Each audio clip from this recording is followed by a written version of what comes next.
قاعد بتفرج على فيلم الارض. حاربنا سوا ايام الانجليز وايام السلطه. رحنا الشام في عز البرد والتلج نحارب. شفنا الموت بعينينا. دفنا مننا ناس في التلج. لا خفنا ولا ولينا. ليه؟ لاننا كنا رجاله وقفنا وقفه رجاله. وفي شهر سنه 19 حاربنا مره تانيه مع سعد باشا. حرقنا الغطاء. قطعنا سكه الحديد ضد الانجليز. ضربونا. حبسونا. مات مننا اولاد. انما كنا رجاله وقفنا وقفه رجاله.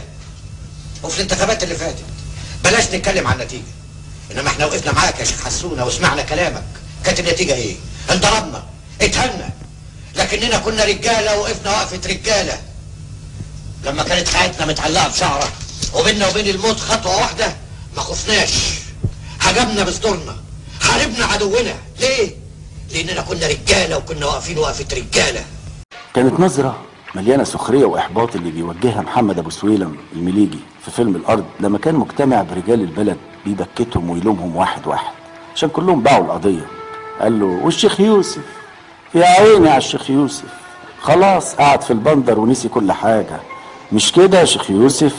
مش عارف ليه كل ما اشوف المشهد ده احس ان المليجي بيكلمني انا، مش عشان انا اسمي يوسف يعني والشيخ يوسف، انما حاسس برضو ان موقفي في الحياة السياسية ما يختلفش عن موقف الشيخ يوسف. ويفضل ابو سويلم ينزل بكلماته زي الكرابيج. عمرنا ما ضعفنا، عمرنا ما انكسرنا. عارفين ليه؟ عشان كنا رجاله وقفنا وقفه رجاله. وانتهى المشهد وانا مكسوف من نفسي. يعني انا احسن من اللي ماشيين في المظاهرات بيتعرضوا للضرب والحبس والاعتقال. فين قصص البطوله اللي هحكيها لبنتي لما اكبر؟ وهحكي لها ايه؟ حولها عن نضالي وكفاحي زمان ايه لما كنا رجاله وقفنا وقفه رجاله. قررت ان انا بقى اعملها. هنزل الشارع، التحم بالجماهير، امشي في المظاهرات. سمعت ان الداخليه بتدي تصاريح بالمشي في المظاهرات. احنا نعمل التصريح ونمشيها ميري ونمشي في المظاهرات امنين، ونبدا رحله كفاحنا السياسي بمظاهره صامته هاديه حضاريه تضيف للتاريخ السياسي من غير ما تقصف عمري، خصوصا اني مش حمل شومه على راسي ولا زقه في كتفي ولا جزمه على قفاي. تصريحنا في جيبنا، واخدينه من الحكومه مختوم، الحكومه عندها خبر بينا، ورقنا كله في السليم. رحت للضابط المختص.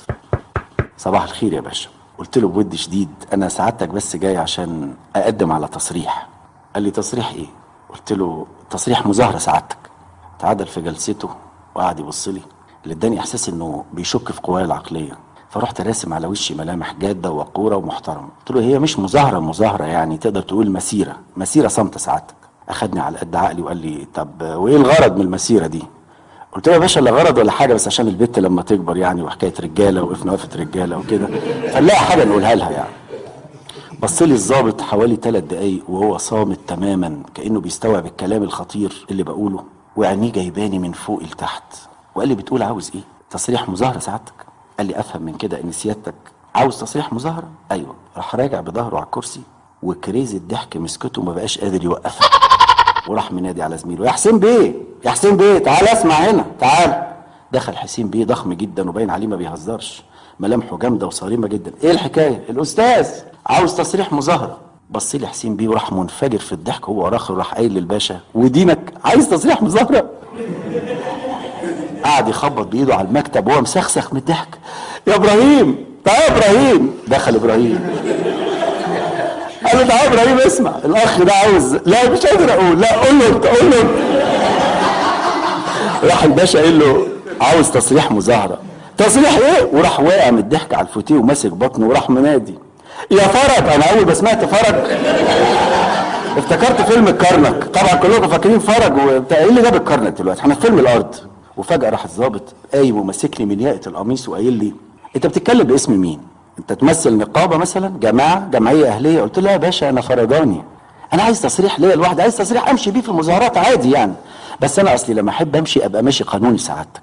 قال لي الظابط بس ده قانونا ما ينفعش، احنا ما بنديش تصاريح الا المجموعات ما بنديش لافراد. قلت له في ناس كتير اكيد هتطلع المظاهره دي يا فندم. قال لي مين الناس دول؟ قلت له ناس عاديه يعني مش شعب، ناس محترمه، ناس ذو وعلى ضمانتي كلهم من معهد الصم والبكم، ناس طيبين. قال لي الظابط عموما انا هدي لك التصريح لاني واثق فيك وفي الناس اللي معاك، بس لازم تعرف. وراح فارد خريطه قدامي ان في اماكن ممنوع فيها التظاهر. ميدان التحرير لا، ميدان رمسيس لا، وسط البلد ما تقربوش ناحيته خالص. قلت له احنا يعني هنروح ناحيه فيصل، الهرم، العب ده.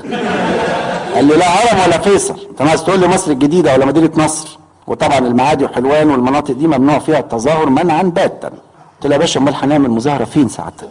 شاور على الخريطه وقال لي ده طريق مصر اسكندريه الصحراوي. فين الماستر؟ بعد الماستر ب 30 كيلو هتبتدوا المظاهره من هنا، وهتخشوا جوه في الصحراء، مش على الطريق، مش تعمل لي مظاهره على الطريق توقفوا لي. المسيره هتكون صامته طبعا، هتبدا الساعه 2 الظهر وتنتهي الساعه 3. اتفضل التصريح اهو. في الوقت المحدد للمظاهره كانت سيارات البوليس والامن المركزي في الكيلو 130 صحراوي مستنيين المظاهره، لكن مفيش ولا اثر للمظاهره. كلمني الضابط على الموبايل، ايه يا ابني فين المظاهره؟ ولا بيان ولا هو ازعاج سلطات وخلاص؟ قلت له جايين يا باشا، احنا خلاص عدينا الكارت اهو.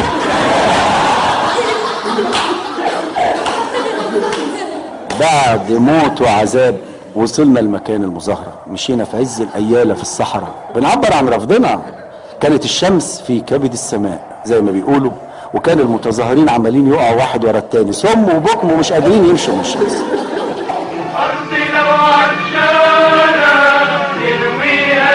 الغريب ان الاعلام الغربي المغرض اذاع خبر القتلى والمصابين، وكأن الشرطه هي اللي عملت كده.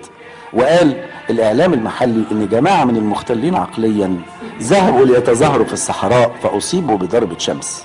وقالت لي بنتي وانا راقد على السرير ورابط راسي وحاطط تلج فوق دماغي وحرارة 40، وعملته كده ليه يا بابي؟ قلت لها عشان كنا رجاله وقفنا وقفه رجاله.